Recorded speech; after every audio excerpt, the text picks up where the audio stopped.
তো আল্লাহ তাআলা আমাদেরকে প্রতিযোগিতার জন্য বলার পর আমাদের কি বসে থাকার আর কোনো সুযোগ থাকবে? বুঝেন না আমার কথা? আল্লাহ তাআলা যদি প্রতিযোগিতার জন্য আমাদেরকে দৌড়াইতে বলে, সামনে অগ্রসর হতে বলে, তাহলে কি আমাদের বসে থাকার আর কোনো সুযোগ আছে? না। আমরাও আল্লাহ তাআলার কথা মেনে নিলাম, আল্লাহর কথা অনুপাতে আমরাও এখন প্রতিযোগিতার জন্য পূর্ণ প্রস্তুতি নিলাম। আলহামদুলিল্লাহ বলেন। কিসের প্রতিযোগিতা? ইলা মাগফিরাতিম মির রাব্বিকুম, তোমার রবের তরফ থেকে ক্ষমার প্রতিযোগিতা।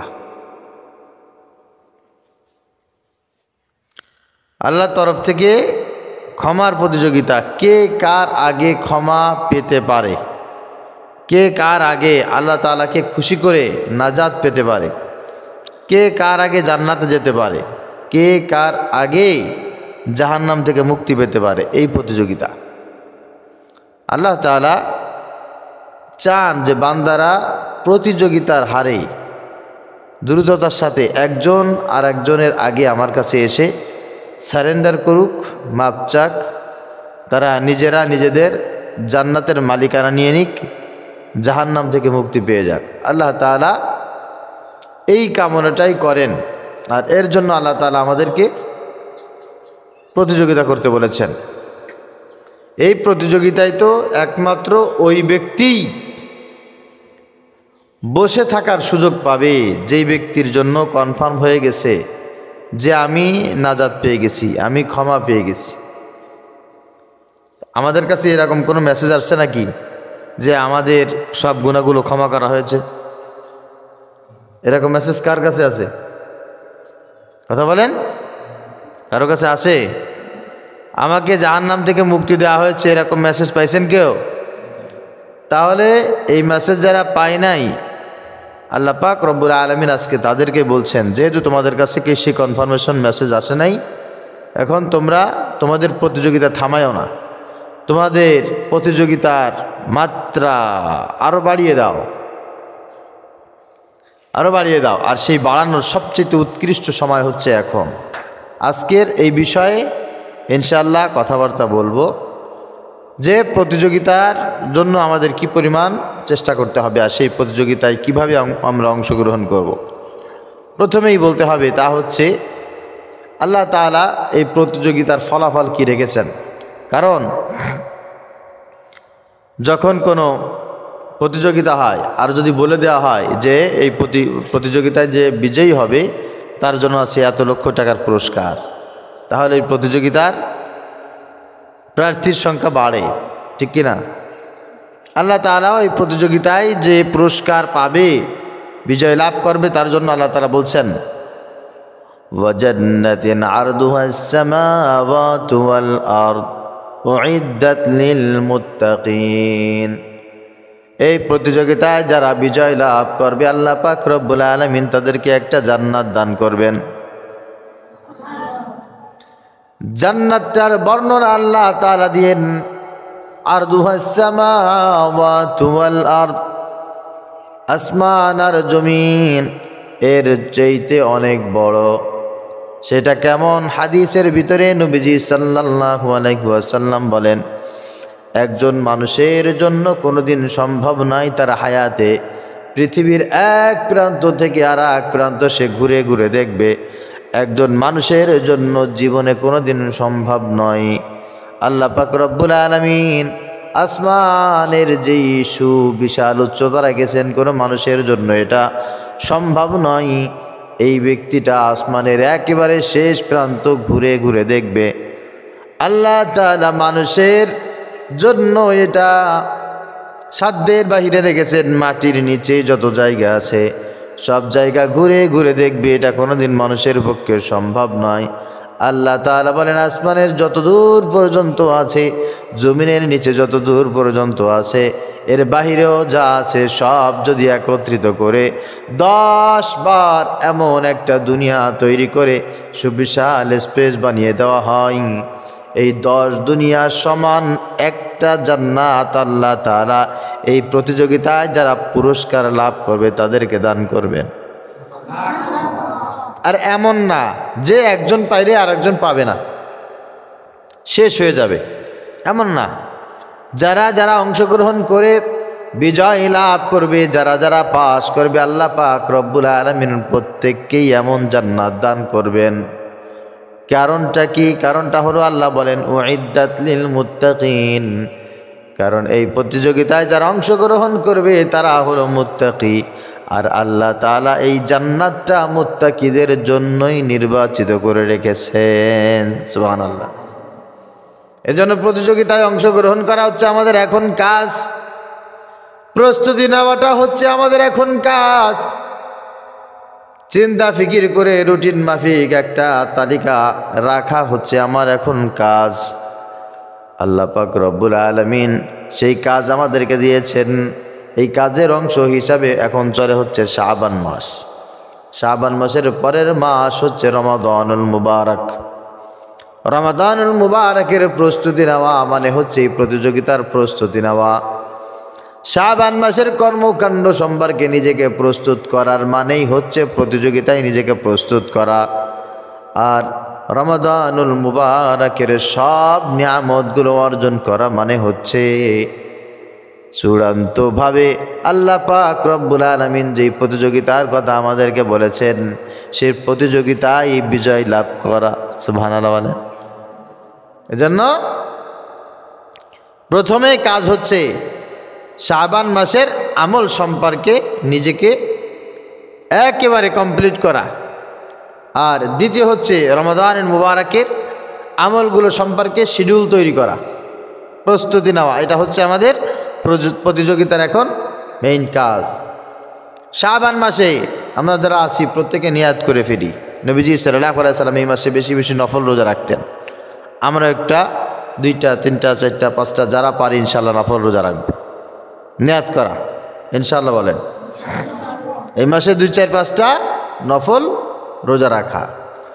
আয়েশা সিদ্দিকা রাদিয়াল্লাহু তাআলা আনহা বলেন, আমি নবীজি সাল্লাল্লাহু আলাইহি ওয়াসাল্লামকে এত বেশি নফল রোজা রাখতে দেখি নাই যত বেশি আমি এই মাসে দেখেছি।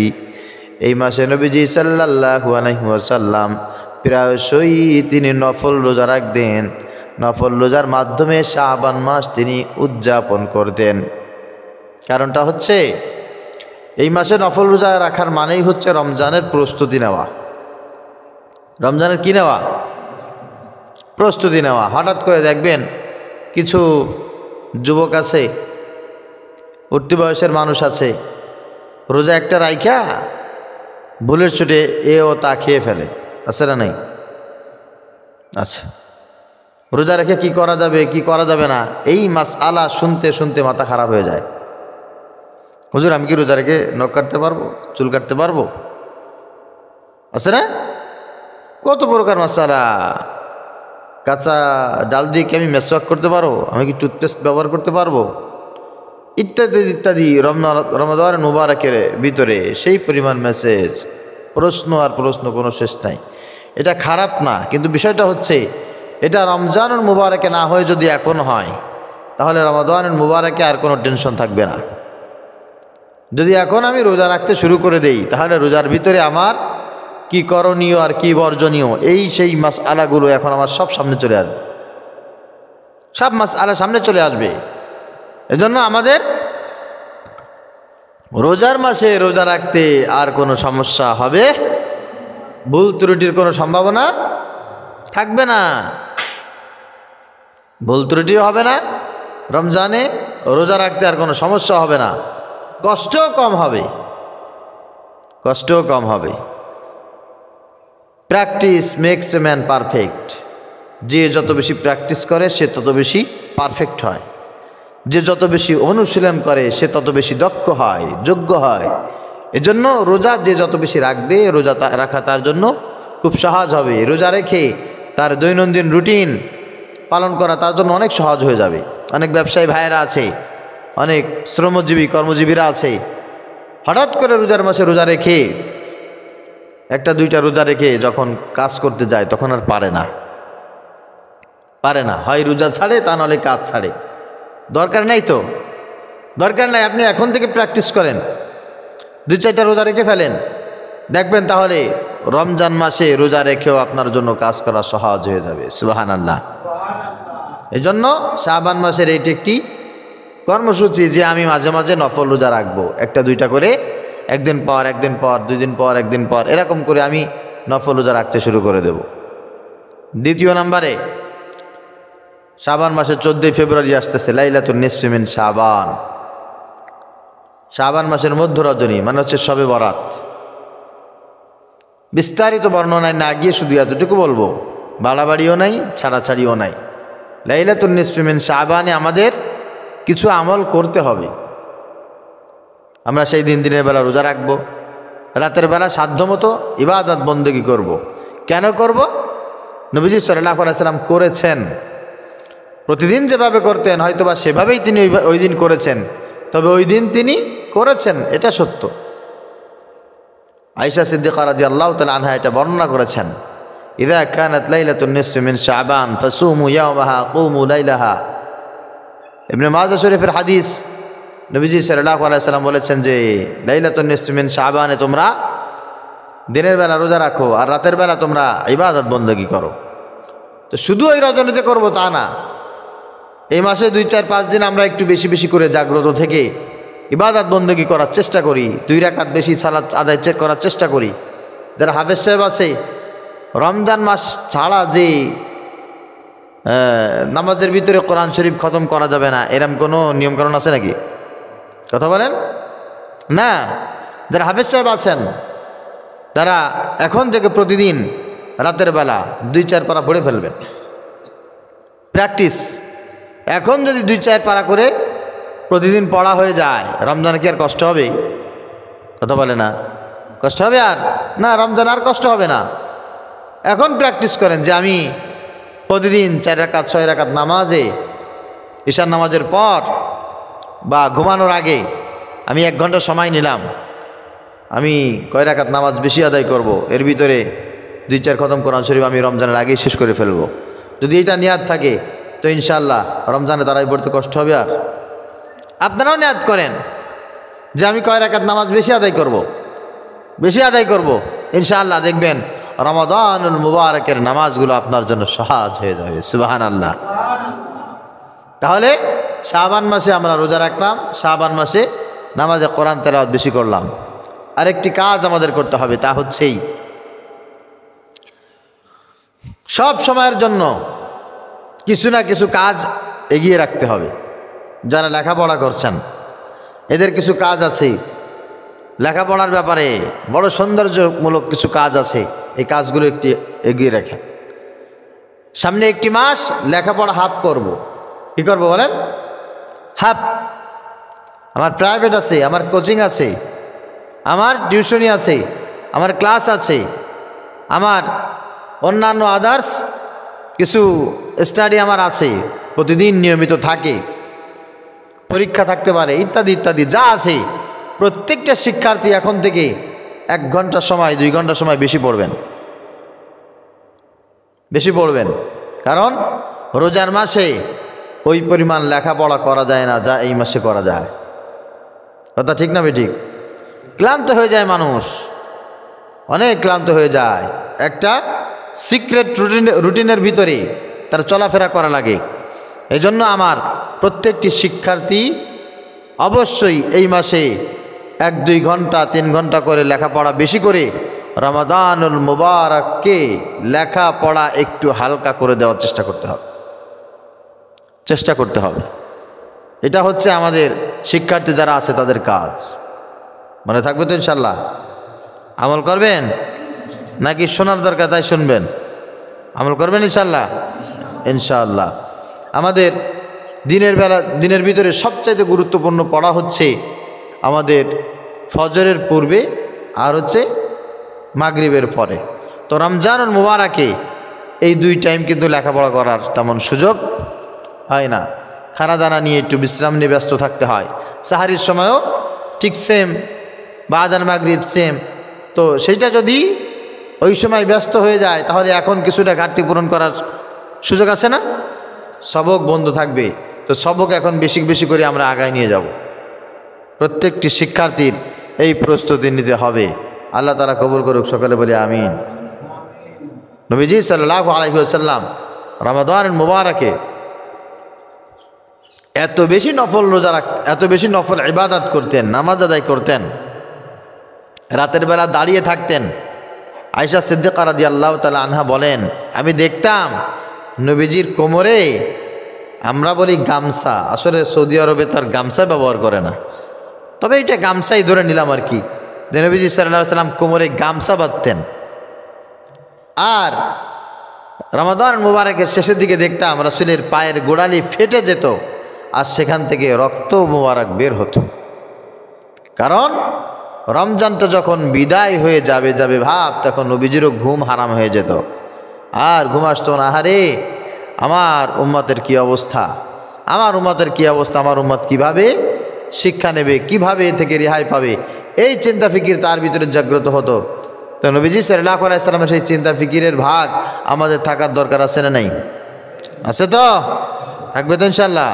তাহলে আমরা লেখাপড়া এখন বেশি করবো না কম করব? কথা বলেন। নফল রোজা বেশি রাখবো না কম রাখবো? রাতের বেলা কোরআন তেলাওয়াত বেশি করবো না কম করব? নামাজ কম না বেশি পড়বো? বেশি।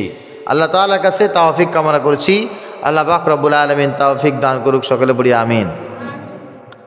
রমাদানের মুবারক যখন চলে আসবে, আমরা খতম তারাবি পড়বো না সূরা তারাবি? কথা বলে না, খতম তারাবি পড়বো। খতম তারাবি মানে হচ্ছে আমরা রমাদানুল মুবারকে সালাতুত তারাবির মধ্যে কমপক্ষে এক খতম কোরআন শরীফ তেলাওয়াত করবো, এটা সুন্নাহ। নিয়াত করতে হবে। দেখেন আমরা গ্রামের মানুষ এরকম খারাপ, আল্লাহ তাআলা আমাকেও হেফাজত করুক, আমিন। নিয়াত করে না, পারে না, সেটা তো একটা ব্যাপার, নিয়াত করে না, নিয়াত করে না যে আমি খতম তারাবি পড়ব।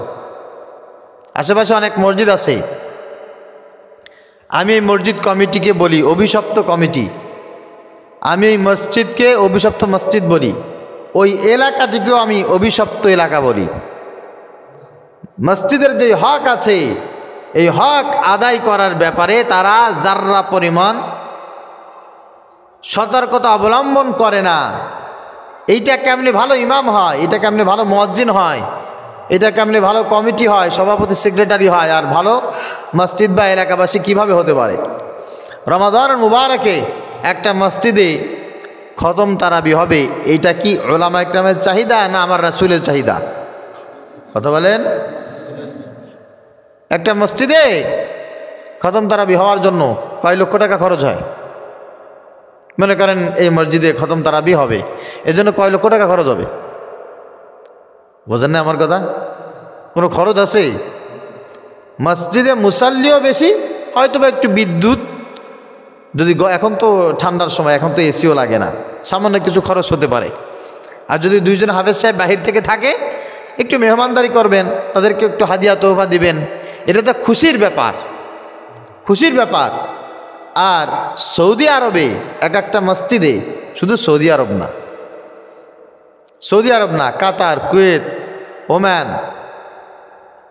এছাড়াও পার্শ্ববর্তী দুবাই, মালদ্বীপ সহ অসংখ্য প্রায় 46টা দেশে রমাদানুল মুবারক উপলক্ষে প্রত্যেকটা মসজিদের যারা দায়িত্বশীল আছে, গভর্নমেন্ট নন গভর্নমেন্ট, প্রত্যেকেই লক্ষ লক্ষ টাকা বাজেট করে রমাদানুল মুবারকে স্পেশালভাবে তারা কোরআন তেলাওয়াত করবে, কোরআন তেলাওয়াত শুনবে, কোরআন তেলাওয়াত শিক্ষা দেবে। এই জন্য লক্ষ লক্ষ টাকা বাজেট, লক্ষ লক্ষ টাকা বাজেট। এক একটা হাফেজ সাহেব তারা ভিন্ন দেশ থেকে নিয়ে আসে, তাদের উদ্দেশ্য হচ্ছে হাফেজ সাহেব সুন্দরভাবে কোরআন তেলাওয়াত করবে। আমরা রমাদানুল মুবারকে কোরআন তেলাওয়াতের মাধ্যমে রাত গুজরান করব, রাত কাটাবো, আমরা তার থেকে কোরআন তেলাওয়াত শিখব। এই নিয়াতে তারা অন্য দেশ থেকে চমৎকার চমৎকার তেলাওয়াত করে যে সমস্ত হাফেজ সাহেবগণ, তাদেরকে নিয়ে আসে। টাকা পয়সার দিকে তাকায় তারা, কথা বলেন, 50 লক্ষ, 60 লক্ষ, 1 কোটি, 2 কোটি, 3 কোটি, 5 কোটি টাকা দিয়েও মানে অন্য দেশ থেকে তারা হাফেজেনে কোরআন তেলাওয়াত শ্রবণ করে। সুবহানাল্লাহ। আমাদের বাংলাদেশ থেকে হাজার হাজার হাফেজ সাহেব বিদেশে যায় তারা নামাজ আদায় করানোর জন্য। শুধু তাই না, এমনও হাফেজ আছে আমার জানা মতে রমজানে কমপক্ষে 20টা দেশে তারাবি পড়ায়। সুবহানাল্লাহ। কয় দেশে? 20টা দেশে আজকে তারাবি পড়াবে আমেরিকায়। ওখানে মনে করেন 2টা মসজিদে 2 দিন তারাবি নামাজ পড়াবে, মাত্র 2 দিন। পরের দিন অফার করা আছে চলে যাবে দুবাই 2 দিনের জন্য। পরের দিন অফার করা সৌদি আরবে 1 মসজিদে 2 দিনের জন্য। আমার জানা মতে এরকম হাফেজ অহরহ আছে বাংলাদেশে। তারা চায় যেমন আমাদের দেশে এই মসজিদে যদি ভালো একজন বক্তা এক জুমার জন্য বয়ান করতে আসে, লোকজন বেশি হবে না?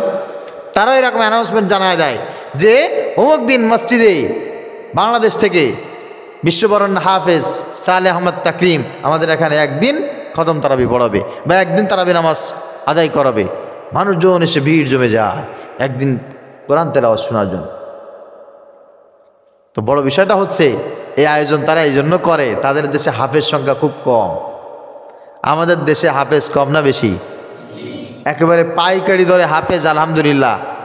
এইভাবে সহজ সুলভভাবে হাফেজ পাওয়ার পরেও যে মসজিদ কমিটি খতম তারাবির ব্যবস্থা করে না, ওই মসজিদ কমিটির কপাল যে কী পরিমাণ পোড়া, এ যদি আমি আপনাদেরকে বুঝাইতে পারতাম আপনারা ওই কমিটির সভাপতি সেক্রেটারিকে ঝাড়ু দিয়ে পিটায়া মসজিদ থেকে বের করে দিতেন। এই জন্য নবীজি সাল্লাল্লাহু আলাইহি ওয়াসাল্লাম তার হায়াতে রমাদান মুবারকে সবচাইতে বেশি কোরআন তেলাওয়াত নামাজের ভিতরে করতেন। সৌদি আরবের সবচাইতে বড় আয়োজন তা হচ্ছে মক্কাতুল মুকাররমা, মসজিদুল নববী। এদের সবচাইতে বড় আয়োজন হচ্ছে রমাদান মুবারকে রাতের বেলা খতম তারাবি, সবচাইতে বড় আয়োজন। আর আমাদের সবচেয়ে বড় আয়োজন হচ্ছে খিচুড়ি। খিচুড়ি খাইলে মনে করি যে রমজানে আমরা বিশাল আয়োজন করেছি। যেই মসজিদে যে কোনো সমস্যার কারণে হয়তো বা অর্থনৈতিক বা পারিপার্শ্বিক কোনো কারণে তারা খতম তারাবি আদায় করতে পারে না, অথচ পাইকারি দরে খিচুড়ির আয়োজন করে, ওই মসজিদের খিচুড়ি সব বাইর করে দেওয়া উচিত। খিচুড়ি আগে নাকি খতম তারাবি আগে? আরে বোঝেন আমার কথা? রমজানের মুবারকে আয়োজন কোনটা বেশি দামি, খিচুড়ি নাকি খতম তারাবি? নামাজের ভিতরে কোরআন তেলাওয়াত করবেন, নামাজের ভিতরে তারাবির ভিতরে আপনি কোরআন খতম করবেন, এর চাইতে বড় আয়োজন আছে? আর আপনি এইটাকে একেবারে নিয়াতি করে না যে এটা নিয়াত করা দরকার। আরে না, আমাদের এই বছর নিয়াত করলাম যে ইনশাআল্লাহ 2 জন হাফেজ সাহেব দিয়ে আমরা খতম তারাবি আদায় করব, নিয়াতি করে না। তারপরে নিয়াত করার পর যদি অসুস্থতা থাকে, সমস্যা হয়, মসজিদের দেখা যাচ্ছে গ্রামের খেটে খাওয়া মানুষ কিছু লোক কম আসছে, সেটা ভিন্ন কথা, কিন্তু নিয়াতি পর্যন্ত করতে পারে না। এজন্য এদের তাকদিরও ভালো হয় না। ওই মসজিদ আর মসজিদ নাই, ও মসজিদ হয়ে গেছে গ্যাঞ্জামের আতুর ঘর। প্রতি জুমার দিনে গ্যাঞ্জাম ছাড়া আর কিছু হয় না, জুমার নামাজ আর হয় না। এই গ্যাঞ্জাম দূর করতে গেলে, আল্লাহর রহমত ওখানে নাজিল করতে গেলে এখানে কোরআন তেলাওয়াত শুরু করতে হবে। কি শুরু করতে হবে? কথা বলেন। কোরআন তেলাওয়াত শুরু করতে হবে। এজন্য প্রত্যেকটা মসজিদে যেন খতম তারাবি হয়, এই জন্য আমি সবার কাছে আকুলভাবে প্রার্থনা করছি, আবেদন করছি, আপনারা খবরদার আল্লাহর গজব থেকে বাঁচতে, মসজিদের হক আদায় করতে, রমাদান মুবারকের হক আদায় করতে সবচাইতে বেশি ভূমিকা পালন করুন। যে সমস্ত মসজিদে এখনও পর্যন্ত খতম তারাবি হয় না, রমাদানুল মুবারকে খবরদার একটা মসজিদে যেন এরকম না থাকে যেখানে খতম তারাবি হবে না। প্রত্যেকটা মসজিদে খতম তারাবি হবে। আমরা ব্যবস্থা করব, আমরা পরামর্শ করব, আমরা আলোচনা করব ইনশাআল্লাহ। আল্লাহ তাআলা তৌফিক দান করুক, সকলে পড়ি আমিন। এখানে অনেক মানুষ আছেন, এই মেসেজগুলো অনেকের কাছে যাবে। আপনার অধীনে যদি কোনো মসজিদ এইরকম থাকে, আপনার অধীনে যে মসজিদের কমিটিকে আপনি যা বলবেন শুনবে, ওই মসজিদের মুসল্লি যারা আছে আপনি কিছু বললে তারা শুনবে, এবং আপনার বলার মতো সুযোগও আছে। আপনি যদি এই সুযোগটা ব্যবহার করে সেখানে কোরআন তেলাওয়াতের জন্য চেষ্টা না করেন, কিয়ামতের ময়দানে আল্লাহর কাছে দায়ী থাকবেন। আল্লাহর কাছে আদালতের কাঠগড়ায় দাঁড়াতে হবে আপনাকে, কেন আপনি কাজটি করেননি, মনে থাকবে তো। এই জন্য রমাদান মুবারকের সবচাইতে বড় প্রস্তুতি হচ্ছে কোরআন তেলাওয়াত করা। এখন কোরআন তেলাওয়াত আপনি প্রতিদিন 10 পারা করে করবেন নাকি? প্রতিদিন 5 পারা করে করবেন না, একটা মধ্যম পন্থা অবলম্বন করবেন। সুন্নাত হচ্ছে রমাদান মুবারকের শুরু থেকে শেষ পর্যন্ত এর ভিতরে নামাজে তারাবির মধ্যে 1 খতম কোরআন শরীফ আদায় করা, তেলাওয়াত করা। এখন এটা যদি আপনি ব্যস্ততার কারণে প্রথম 5 দিনে পড়ে ফেলেন, সমস্যা নেই, 10 দিনে শেষ করে দেন, 7-8 দিনে শেষ করে দেন, 30 দিনে শেষ করে দেন। তবে ভালো হয় সকলে মিলে, যেহেতু আমরা নামাজ আদায় করি, সবার যেন কষ্ট না হয়, ধীরে ধীরে 1 পারা 1.5 পারা 2 পারা করে আলহামদুলিল্লাহ সুন্দর করে 30 দিনে কমপক্ষে 1 খতম তেলাওয়াত করা। বোঝা যাবে? বোঝা গেছে ইনশাল্লাহ? নবীজি সাল্লাল্লাহু আলাইহি ওয়াসাল্লামের রমাদানুল মুবারাকে বড় একটা রুটিন ছিল, বড় একটা রুটিন। সেই রুটিনটা হচ্ছে রমাদানুল মুবারাকে জিবরিল আমিনের সাথে তার দাওর হতো। সুবহানাল্লাহ। হায়াতে নবীজি সাল্লাল্লাহু আলাইহি ওয়াসাল্লামের সাথে উপরে কোরআন শরীফ তো আর একসাথে নাজিল হয় নাই, একসাথে হয়েছে না। এই রমজান পর্যন্ত মনে করেন যে 10 পারা নাজিল হয়েছে, পরের বছর রমজান পর্যন্ত নাজিল হয়েছে 15 পারা, পরের বছর রমজান পর্যন্ত নাজিল হয়েছে 20 পারা। আমি কাউন্টিং করছি না, জাস্ট একটা বোঝাবার জন্য বলছি যে যতটুকু নাজিল হয়েছে নবীজি সাল্লাল্লাহু আলাইহি ওয়াসাল্লাম রমাদানুল মুবারাকের আগে এগুলো সব তেলাওয়াত করতেন, তেলাওয়াত করে সুন্দর করে স্বচ্ছভাবে ইয়াদ করে রাখতেন। সুবহানাল্লাহ। জিবরিল আমিন নবীজি সাল্লাল্লাহু আলাইহি ওয়াসাল্লামের কাছে প্রতিদিন বিশেষ সময় আসতেন। আসার পরে একদিন ছিল জিবরিলের, একদিন ছিল আমার নবী সাল্লাল্লাহু আলাইহি ওয়াসাল্লামের। একদিন জিবরিল আমিন নবীজি সাল্লাল্লাহু আলাইহি ওয়াসাল্লামকে কোরআনুল কারীম তেলাওয়াত করে শোনাইতেন, পরের দিন নবীজি সাল্লাল্লাহু আলাইহি ওয়াসাল্লাম জিবরিলকে শোনাইতেন। এইভাবে শোনাইতে শোনাইতে শোনাইতে শোনাইতে প্রতি রমজানে সর্বনিম্ন 1 খতম জিবরিল আমিন আমার রাসূলকে তেলাওয়াত করে শোনাইতো, আবার আমার রাসূল 1 খতম জিবরিলকে কোরআন তেলাওয়াত করে শোনাইতো। সুবহানাল্লাহ। এই রুটিন কার আছে? কার আছে এই রুটিন? এটা সুন্নাত না? না কথা বলেন। আমার রাসূল যেটা করেছেন এটা সুন্নাত না? সুন্নাত না? সুন্নাত। সুন্নাত ওই খিচুড়ি রান্না করা, জম্মের খাওয়া খাওয়া। এই জন্য আমি বলেছিলাম যে রমজানের প্রস্তুতি আমি অনেক আগেই বলেছি, আলহামদুলিল্লাহ অনেকেই আমল শুরু করেছেন, আমল করেছেন ইতিপূর্বে। আলহামদুলিল্লাহ, আমি শুকরিয়া যে আমার এই কথায় অনেক মানুষের পরিবর্তন হয়েছে। আমি বলেছি যে এটা সুন্নাতও না, উত্তমও না, এর ভিতরে কোনো ফায়দাও নাই যে সবাই মিলে এক জায়গায় চান্দাপাতি দিয়া খিচুড়ি ডাক করে রান্না করে বাড়ি ঘর সব ফালায় রেখে এই জায়গায় এসে মুসল্লিরা পাইকারি ধরে খিচুড়ি খাইলাম আর গ্যাঞ্জাম করলাম। এটা সুন্নাতও না, এটা উত্তমও না, এর ভিতরে কোনো খায়ের বরকত নাই। কথা বুঝবেন? খায়ের বরকত কোনটা? যেহেতু মসজিদগুলো হচ্ছে এলাকার ভিতরে, রাস্তার পাশে বিভিন্ন জায়গায় থাকে, এখানে সব শ্রেণীর মানুষ আছে, সবাই আসে না এখানে। এখানে একটা এতিম আসবে, অসহায় আসবে, একজন পথচারী আসবে, একজন অসহায় মানুষ এখানে আসবে। আসার পরে তার ইফতারি থাকবে না, তার ইফতারি ভালো মতো করার মতো অ্যাবিলিটিও নাই। এই জন্য মসজিদ কমিটি বা এলাকাবাসী মসজিদে ইফতারির আয়োজন করবে। যারা আছে এরকম অসহায় তারা এখানে এসে ইফতারি করবে। এটা নবীজি সাল্লাল্লাহু আলাইহি ওয়াসাল্লামের সময় ছিল। আহলুস সুফফা তাদেরকে বলা হতো যারা ঘর বাড়ি ছিল না, চাকরি ছিল না, ব্যবসা ছিল না, অসহায়, এরা আহলুস সুফফা মসজিদের বারান্দায় থাকতো। যদি কেউ কোনো খাবার দিত তো তারা খাইতো, যদি না পাইতো না খেয়ে শুকর আদায় করত। এর ভিতরে হযরত আবু হুরায়রা রাদিয়াল্লাহু তাআলা আনহু ছিলেন। এই আহলুস সুফফা যারা, এদের কাজ ছিল সারাদিন ইলম অন্বেষণ করা। নবীজি সাল্লাল্লাহু আলাইহি ওয়াসাল্লাম যে কথাগুলি বলতেন, কোরআনের আয়াত অথবা হাদিস, এগুলি তারা মুখস্থ করে রাখতেন। আহলুস সুফফা এদের সংখ্যা ছিল প্রায় 70 জন। এই আহলুস সুফফা যারা ছিল এদেরকে রমাদানুল মুবারাকে এলাকার সাহাবীরা ইফতারি কিনে বা ইফতারি তৈরি করে এনে রমাদান মুবারকে তাদেরকে মেহমানদারি করাইতো। উত্তম কোনটা? আমার নবীজি সাল্লাল্লাহু আলাইহি ওয়াসাল্লাম যেটাকে বলেছেন। নবীজি কি বলেছেন? নবীজি বলেছেন ইফতারের পূর্ব মুহূর্তে তুমি তোমার মা, তোমার বাবা, তোমার স্ত্রী, তোমার ভাই, তোমার বোন বা তোমার ছেলে, তোমার মেয়ে, এদেরকে সাথে নিয়ে বসে ইফতারি সামনে নিয়ে দোয়া পড়বে, দুরূদ শরীফ পড়বে, তেলাওয়াত করবে, ইস্তেগফার পড়বে, আল্লাহর কাছে মোনাজাত করবে। তো কোনো পরিবারের অবস্থা যদি এরকম হয়, আমি বা আপনি যে আছি, আমি যদি আমার মাকে নিয়ে, বাবাকে নিয়ে, স্ত্রী, সন্তান, ভাই বোন এদেরকে নিয়ে যদি আমি দোয়া দুরূদ পড়ে মোনাজাত করি, কেমন লাগবে বলেন তো? আল্লাহ এই দোয়া ফেরত দেবে কখনো? কথা বলেন না, এই দোয়া ফেরত দেবে না, কোশ্চিন কালেও না। এটা তো একটা ব্যাপার আছেই, প্রত্যেকের জন্য এটাই সুন্নাত। আমার জন্য, আপনার জন্য, সবার জন্য, এটাই সুন্নাহ। ব্যস্ততার কারণে, কর্মের কারণে যদি না হয় সেটা ভিন্ন, কিন্তু স্ত্রীর সাথে, ছেলের সাথে, মেয়ের সাথে, মায়ের সাথে, বাবার সাথে ইফতারি করবেন। আর অনেক খাইস্টা বেটা মানুষ এরকম আছে, মা ইফতারি করলো কিনা, বাবা ইফতারি করলো কিনা, স্ত্রী ছেলে মেয়ের ইফতারি আছে কিনা কোনো খোঁজখবর নাই। ও বেজির্গ মানুষ আসরের পরে মেসোয়াক একটা গোস্তে গোস্তে মসজিদে চলে আসছে খিচুড়ি খাইতে, আছে না? এটা কি রোজা?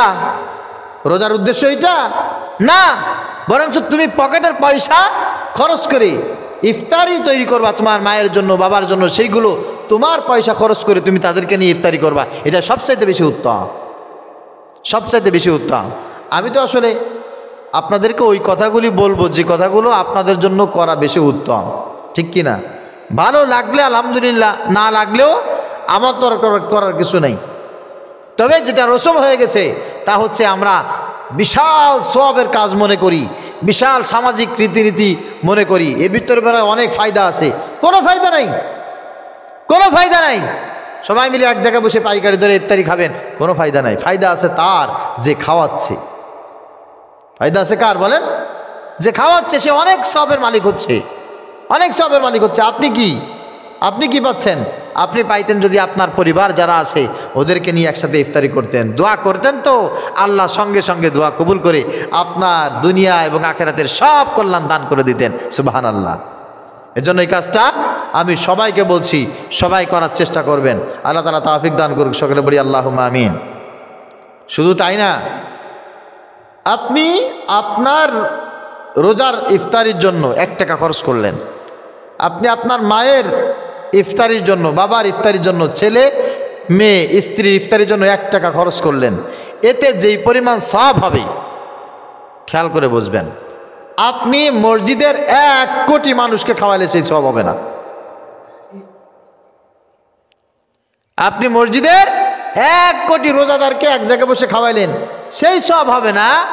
আপনি 1 টাকা খরচ করে যদি আপনার মাকে ইফতারি করান, বাবাকে ইফতারি করান, স্ত্রীকে, সন্তানকে ইফতারি করান, বলে হুজুর স্ত্রী সন্তানকে খাওয়াইলে আবার সওয়াব হবে নাকি? আহারে, আমার নবীজি সাল্লাল্লাহু আলাইহি ওয়াসাল্লাম বলেছেন, আল্লাহ পাক রব্বুল আলামিনের কাছে সবচাইতে আফদালুস সাদাকা, উত্তম সাদাকা হচ্ছে নিজের সন্তানের মুখে তুমি যে লোকমাটা দাও। তার মানে আপনি হালাল খাবার আপনার সন্তানের মুখে দিবেন, এতে যেই পরিমাণ সওয়াব হবে পৃথিবীর সব মানুষ এক জায়গায় দাওয়াত করে খাওয়ালে সেই সওয়াব হবে না। আপনার সন্তানকে খাওয়ানোর উত্তম সাদাকা, সবচাইতে দান, এইটা গ্রহণযোগ্য বেশি। আপনার মাকে দিবেন, বাবাকে দিবেন, ভাইকে দিবেন, বোনকে দিবেন, এর চাইতে উত্তম সাদাকা আল্লাহর কাছে আর নাই। আল্লাহ তাআলা আমাদেরকে বুঝে আমল করার তৌফিক দান করুক। এটা হচ্ছে রমজানের প্রস্তুতি। এখন থেকে রমজানের প্রস্তুতি গ্রহণ করেন। আমি কি আপনাদেরকে মসজিদে ইফতারি দিতে নিষেধ করছি নাকি? কথা বলেন। ইফতারি দিতে নিষেধ করছি? কাউকে ইফতারি করাবেন না এটা নিষেধ করছি আমি? না, আমি বলছি উত্তম যেটা সেইটা, উত্তম যেটা সেইটা। অনেক মানুষ তো আসলে আমাদের কাছে অনেক বিষয় বলে, হুজুর এইটা কোনো নিয়ম হইল, এটা কোনো বিষয় হইল, এটা কেমন কথা হইল হুজুর? অনেকে আছে সাহারির সময় সাহারি করে না, সাহারি করেন, ওর নিয়াত এখন থেকে এরকম, আমি মোটামুটি তারাবি নামাজ পড়ে আচ্ছা মতো খায়া দেয়া ঘুমায়া যাবো, আর ফজরের নামাজ ওইটা আদায় করব। এর ভিতরে আর কোনো সাহারি নেই। সাহারি খেলে আমার কষ্ট হয়, সাহারি খেলে কি হয়? কষ্ট হয়। এরকম কিছু অ্যাডভান্স মানে ডেট এক্সপায়ার পাবলিক আছে না, সাহারি খেতে কষ্ট হয় না। আপনি সাহারি বোঝেন নাই, সাহারি বোঝেন নাই। নবীজি সাল্লাল্লাহু আলাইহি সাল্লাম যে সাহারির কথা বলছেন, আল্লাহ পাক রব্বুল আলামিন যে সাহারি করার কথা বলছেন, আপনি সেই সাহারি বোঝেন নাই। আজকের মতো সাহারির বিষয়টা বলে শেষ হয়ে যাবে। তা হচ্ছে আল্লাহ পাক রব্বুল আলামিন সাহারি সম্পর্কে বলছেন, অবিল আসহারি হুম ইস্তাগফিরুন, আর যারা সাহারি করবে তারা আমার কাছে সবসময় ক্ষমা প্রার্থনা করবে। সুবহানাল্লাহ। তো সাহারি মানে হচ্ছে কি? ভোর রাতে ওইটা জম্মের খাওয়া খাওয়া, এটার নাম সাহারি নাকি? লা হাওলা ওয়ালা কুওয়াতা ইল্লা বিল্লাহ। না, সাহারি মানে হচ্ছে শেষ রাতে জাগ্রত থাকা, অবিল আসহারিহুম, অবিল আসহারিহুম সাহরুন মানে হচ্ছে শেষ রাতে জাগ্রত হওয়া। আর এই জাগ্রত হয়ে মসজিদে বেশি বেশি এলান করা না, এটা ঠিক না। মসজিদে কম বলবেন, মসজিদে পাইকারি দরে গজল গাবেন না, পাইকারি দরে তেলাওয়াত করবেন না, পাইকারি দরে ওগো ওঠো ওঠো এত কিছু বলার দরকার নাই, কোনো দরকার নাই। সাহরি মানে হচ্ছে আপনি জাগবেন, আপনি জেগে একটা এলান করবেন যেন সবাই জাগ্রত হতে পারে। এই এলান করার পর সর্বপ্রথম কাজ হচ্ছে মেসওয়াক করে, ইস্তেঞ্জা করে, অজু করে যায় নামাজে বসে কিছু জিকির করা, তেলাওয়াত করা, 2 রাকাত সালাত আদায় করা, এটাই হচ্ছে সবচাইতে বড় সাহারি। সুবহানাল্লাহ। আল্লাহ পাক রব্বুল আলামিন এইটাই বলেছেন, অবিল আসহারিহুম ইস্তাগফিরুন। আর যারা সাহারি করে তাদের কাজ হচ্ছে আমার কাছে ক্ষমা প্রার্থনা করা। তো খাওয়ার ভিতরে ক্ষমা প্রার্থনা আছে নাকি? হ্যাঁ, ক্ষমা প্রার্থনা আছে। তো জিকির, আজগার, তেলাওয়াত, দুরূদ শরীফ, নামাজ, এর ভিতরে ক্ষমা প্রার্থনা আছে। তা আপনি সাহারি যে মানে উইটা জম্মের খাওয়া খাই আবার তাড়াতাড়ি শুয়ে পড়তে হবে, এইটা যে সাহারি, এ আপনারা কে শিখাইছে? নবীজি সাল্লাল্লাহু আলাইহি সাল্লাম বলেছেন, তাসাহহারু ফাইন্না ফিস সাহুরি বারাকা। তোমরা সাহারি করো এবং সাহারির সময় সামান্য কিছু হলেও তোমরা খাও, এর ভিতরে বরকত আছে। আলহামদুলিল্লাহ বলেন। সাহারিতে সামান্য কিছু খেতে বলা হয়েছে, সামান্য কিছু হলেও খাও, এর ভিতরে কি আছে? কথা বলেন, বরকত আছে। তার মানে অবশ্যই সাহারি করবে, তার মানে হচ্ছে অবশ্যই জাগ্রত হবে, জাগ্রত হয়ে উজু করবে, নিজেকে ফ্রেশ হয়ে যায় নামাজে উপস্থাপন করবে, জিকির করবে, তেলাওয়াত করবে, নামাজ পড়বে, ক্ষমা প্রার্থনা করবে। আর যদি পারো কম পক্ষে 1 গ্লাস পানি হলেও, একটা খেজুর হলেও খাও, কারণ এইটার ভিতরে বরকত আছে। এখন আমরা এইটাকে ভুল ব্যাখ্যা করেছি। কি করেছি আমরা উঠবো, ওইটা এলাকার সবাই রে জায়গা তুলবো, আমার কাজ হচ্ছে উজু নাই, পাক নাই, পবিত্রতা নাই, হ্যাঁ, জিকির আজগার তেলাওয়াত কিচ্ছু নাই। অনেকে এইরকম আছি, জীবনে কোনোদিন সাহারির সময় উঠে একটু কোরআন তেলাওয়াত করি নাই, জীবনে কোনোদিন সাহারির উপলক্ষে উঠছি, কয় রাকাত নামাজ আদায় করি নাই। এরকম 2-1 জন খোঁজ করলে পাওয়া যাবে না? ওর চিন্তা ফিকির বা ওর ধ্যান ধারণা হচ্ছে যে সাহারি মানে হচ্ছে উঠে খাওয়া। আমি কিয়ামত পর্যন্ত চ্যালেঞ্জ করলাম, আমার কথা যদি কারোর কোনো প্রকার কনফিউশন থাকে, তাই কিয়ামত পর্যন্ত চ্যালেঞ্জ করলাম যে সাহারি মানে খাওয়া, এইটা যেন কোনো একজন আলেম, কোনো একজন আরবি ভাষার কোনো মানুষজন আমাকে দেখায়। পারবেন না, পারবেন না। সাহারি মানে হচ্ছে শেষ রাতে জাগ্রত হওয়া, জাগ্রত হয়ে কিছু ইবাদত বন্দেগী রোনাজারি করা। এজন্য আপনার কাজ হচ্ছে, আপনি নিজে যদি জাগ্রত হতে পারেন তাহলে আপনি পাইকারি দরে একেবারে মাইকে খুব বেশি ঘোষণা দিবেন না, 1-2বার এলান করবেন। একটা হচ্ছে এলান, একটা হচ্ছে বায়ান। মাইকে রমাদানুল মুবারকে শেষ রাতে মসজিদে কেউ যেন বায়ান না করে। এলান কি জিনিস? বিশেষ ঘোষণা। আগামীকাল সকাল 10টা থেকে বিকাল 5টা পর্যন্ত এই 5 নং বাহিদ্যা মানসা ইউনিয়ন পরিষদের আওতাধীন যে এলাকা, এলাকায় বিদ্যুৎ সংযোগ বন্ধ থাকবে। এটা হচ্ছে এলান, একটা বিশেষ কি ঘোষণা দেওয়া। আর বায়ান কি? বায়ান হচ্ছে যেটা 15 মিনিট ধরে, 10 মিনিট ধরে, 5 মিনিট ধরে বিশেষভাবে বর্ণনা করে বলা হয়। তো মসজিদে, অনেক মসজিদে আছে এমনভাবে গজল বাজাইতে থাকে আর চালাইতে থাকে, তেলাওয়াত করতে থাকে, বাজাইতে থাকে, অনেক মানুষ পাশে নামাজ আদায় করে, অরিজিনাল সাহারি যারা করছে এদেরকে ডিস্টার্ব করা হয়। এদেরকে কি করা হয়? ডিস্টার্ব করা হয়। আর অনেকে বলে যে ঘুম থেকে উঠতে পারি না। কেন ঘুম থেকে না ওঠার কারণ কি? যে ঘুম থেকে উঠতে পারে না সে রাতে ঘুমাবে কেন? ঘুমানোর দরকার নাই, ঘুমানোর দরকার নেই। রমজানের মুবারকে ঘুম না পড়লে কি হয়? আমি আমার কথা আগেও বলেছি, আল্লাহ পাক যেন কোনো ফখর না দেয়, গৌরব না দেয়। অন্তত পক্ষে 23-24 বছর তো আলহামদুলিল্লাহ রমজানে আমি ঘুমাই না।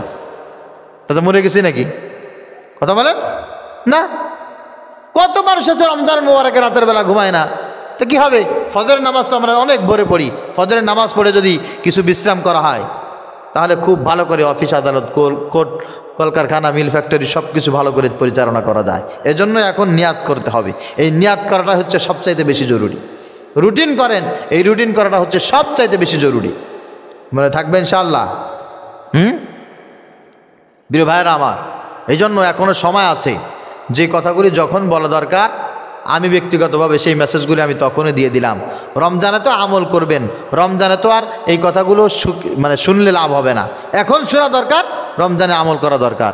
এই জন্য আশেপাশে যত মসজিদ কমিটি আছে, যত মসজিদ আছে, এরা যদি আল্লাহর তরফ থেকে রহম করম চায়, নবীজি সাল্লাল্লাহু আলাইহি সাল্লামের আদর্শবান উম্মতের কাতারে দাঁড়াইতে চায়, খবরদার, আপনার দায়িত্ব এবং কর্তব্য হচ্ছে রমজানুল মুবারকের সুন্নাত মাফিক এই মসজিদের সকল কার্যক্রমগুলি পরিচালনা করা।